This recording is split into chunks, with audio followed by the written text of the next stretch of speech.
This is Jack Moelmann, and it's the 5th of July, 2014. We're in the Hyatt Hotel in Indianapolis, Indiana, as part of the Theater Organ Society convention. And we have a rather unique person I've known for many years. His name is Russ, comes from Rochester, New York. He doesn't play, he doesn't necessarily maintain the organ or anything like that, but I think he dabbles in a lot of stuff. So welcome, Russ. And when did you first get involved or have an interest in music? Well, thank you, Jack. It goes back to when I was a kid sitting in church. Our Methodist church in my hometown had, and still has, its original installation, I believe early 30s, Marn Colton two-manual church organ. Not a theater organ, but billed as a church organ. And I used to sit there and watch Mrs. Irwin play the organ, and there were some show pipes up in the front, and I sat there just wondering, how does she get all those different sounds out of like that dozen or so pipes up there behind the minister. And one day I opened this little door by the choir stalls and looked in and saw the pipes. And I guess the bug sort of bit me then. I was always interested in them mechanically and musically. I have no musical talent. I have a large interest in the music and the people who make the music and the instruments they make them on. And I moved to Rochester in 1964 and bought a Lowry electronic organ, and discovered that I confirmed the fact that I had no talent.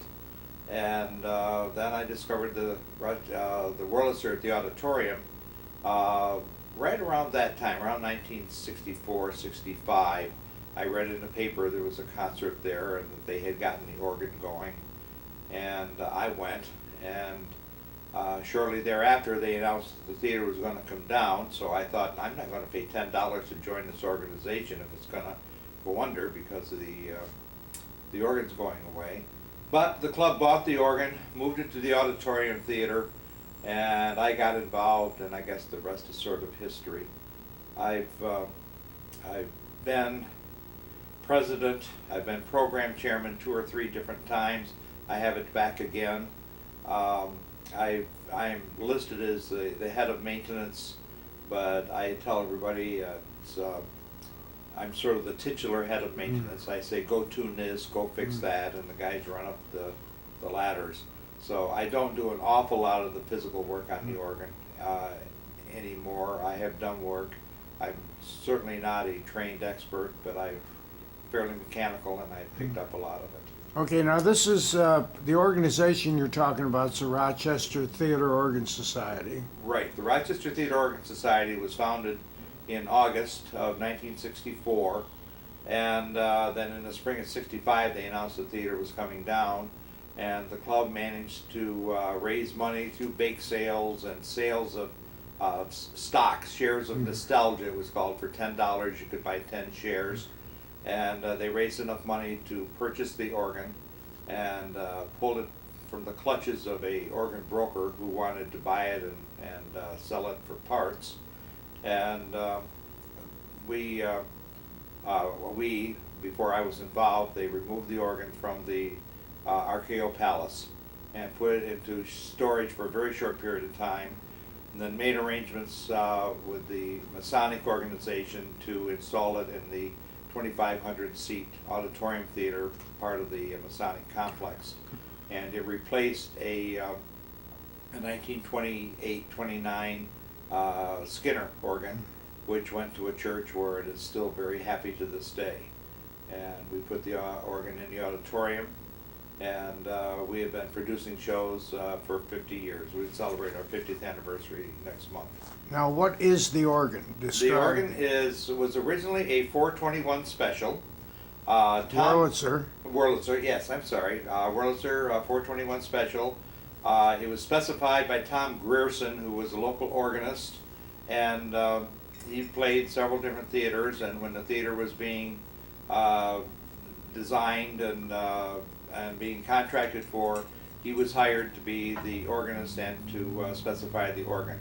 And he was on good terms with the folks over at Northtown Wanda. He did a lot of the organ rolls. Anybody who's into Wurlitzer organ rolls might be familiar with his name because he went over and recorded quite a bit. And the organ is listed as a special. I've been told that it has some familiarity to the Publix models, but not really. It had a more complete specification. It has an orchestral instead of a bombard. Another unusual feature is it has a tuba horn and a tuba mirabilis, and they are side by side in the solo chamber. There's no tuba in the main. And there's a ophicleide, and there's a 16-foot bombard, and there's wood diaphones. As I said, it was originally 21 ranks. Through the years, we added a second Vox Humana. So there was no Vox in the solo originally, and we've added a post horn. Those are the two additional ranks. And we've added a second chrysoglot with vibraphone on it, and a couple new cymbals, and a few little things like that.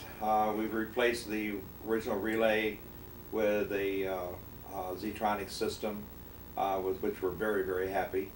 And over the years, we've had, I wish you were going. I knew you were going to do this, Jack. I just checked my specifications. I believe over 200 different organists. There are very, very, very few of the organists of any stature at all who have not played in Rochester. Rochester was one of the only places where George Wright would play outside of California for many years. He appeared for us either 5 or 6 times between 1968 and 1979. You name the organist, and they have probably played in Rochester. Well, now you come to a lot of these conventions. That's where we been meeting almost every year. Oh, yeah. How many have you gone to, do you think? Boy, somebody asked me that the other day. My first convention experience was Cherry Hill in 1976. We were in Cherry Hill, New Jersey, outside of Philadelphia, while the Legion folks were over there getting sick in the city the same week, and when Legionnaire's disease was defined. And I have gone to, I'd say probably maybe 90% of the conventions since. I've missed a few. I didn't go to London. I didn't go to the Atlanta one way back.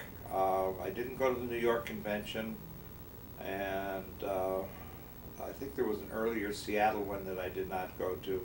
But I've gone to a fair share of the conventions. I know, my first one was in '83, and I think I didn't go to England, and I've been to almost all of them, including the regionals.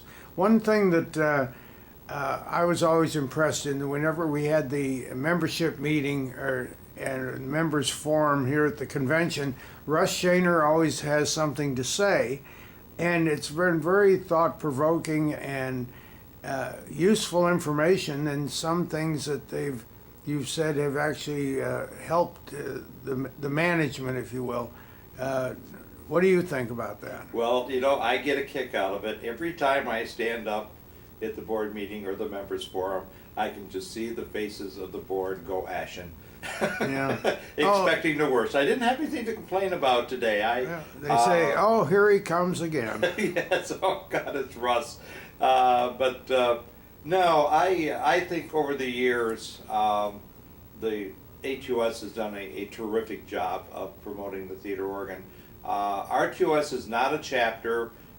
We started out as an independent society, and we have talked several times about becoming part of ATOS, but our structure is, we feel, different enough that it probably would not bring huge advantage to the majority of our members who only go to listen. We have very few, a lower percentage of people who play than probably any of the ATOS chapters. Well, now your membership, people that are part of Rochester Theater Organ Society, they're ATOS members probably also, aren't they? Some of them are. Some of our members are ATOS members. We always encourage, we talk about ATOS to our people and we encourage them to join. We give them information about joining ATOS. We normally have brochures for ATOS and we'll be looking forward to getting the new one that we put on our membership table. And but we never have, we don't have a structure where we have a lot of members with instruments in their homes where we go for social type events. I went to the Party on the Pipe in St. Louis this year for the first time, and it was a totally different experience. It was because we're planning a celebration this fall for our 50th anniversary, and I wanted to see how the Party on the Pipes was structured, to see if something like that would work for us. And I had a great time. It was a wonderful time out there, but it's not the way our club works. Our members come to hear the organ in the big theater. We had a couple-year period where the console was out, the 423 console was out being refurbished by Carlton Smith, and we did our programs on the smaller instrument. Now that's a 400-seat theater, and back in those days, we had to do 2 programs. So the artists came and did like a Saturday afternoon, Saturday evening, or a Saturday and a Sunday, and we had to divide our audience and work it out so that we could fill the place twice, and not everybody would not show up at one of the programs. And a much less lower percentage of our people came to those programs because they want the big theater experience. They want to sit in that 2,500 seat theater and hear the big organ. Our smaller organ is a fine instrument, but it does not draw the interest of our people like the big one does. It's just a different structure. Now, most recently, you became part of our budget committee, the ATOS budget committee, and trying to work out finances with that. What did you think of that experience? Well, I've been asked to be on the nominating committee the last 3 years and was part of that. And then this year I was asked to be on the budget committee, and it took a lot of soul searching for me to do that, because I had some concerns, and I think it worked out very well. I was pleased to be asked. I was a little concerned that I don't have a financial background I didn't know if I could really contribute or not. But I thought the discussions, which were all telephone discussions, worked out very well. As long as you know how to spend money, you fit right in. Absolutely, absolutely. But I'm tighter, and you name it, all the things that we can say about being cheap, and that's me. But I thought the budget committee did an excellent job, and I think that we had a hard job ahead of us. Mm-hmm. And I was very pleased to see the fact that the board did agree to the budget that we put forth. John Ledwin did a terrific job, and Bill Cole has great insight into these things. And Jack, of course, you were a major part of it also. Your long experience, and so I was pleased to be on the budget committee, and I hope that what we did works for everybody. It was not an easy process.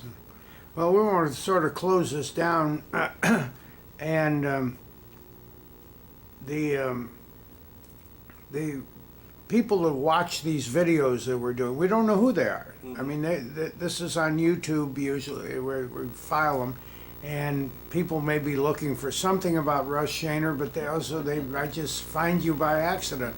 So, what would be a message to somebody about joining, getting involved with either Rochester or ATOS, or That's all right. That's. Let me just. You want to answer it? I'm gonna. Okay. I know who it is. What would be a message you could give to whoever happens to be watching this about getting involved in the theater organ? Find out about theater organ. Listen to it. Over the years, I've brought people to our programs, and they have been involved ever since. Other people, they thank me very kindly, and I never see them again in the theater organ venue. But it's a unique experience. It's a wonderful experience. It's good music. It's family friendly. Our artists are extremely talented. We've got some great guys coming along. Some of the old timers. I mean, we love having them also. And as I said, I have made more friends than I could ever count, and I've been truly blessed over the years to have been a part of the theater organ experience. And I would, if you have any interest in good music, not the junk that we hear day in, day out, you certainly can have a wonderful experience and make some great friends and go to wonderful places like here in Indianapolis and hear great instruments, and it's just a great time all the way around. Well, we've been blessed to have you around too, because you've contributed both your personality and war stories and all that. So we thank you for taking a little time here, and today is the 5th of July 2014, a Saturday, the day after the 4th of July, which was very exciting yesterday. And we're here at the Hyatt Hotel, and this is Jack Moelmann, and we thank you, Russ, and keep up the good work. Thank you, Jack, and thank you for the opportunity.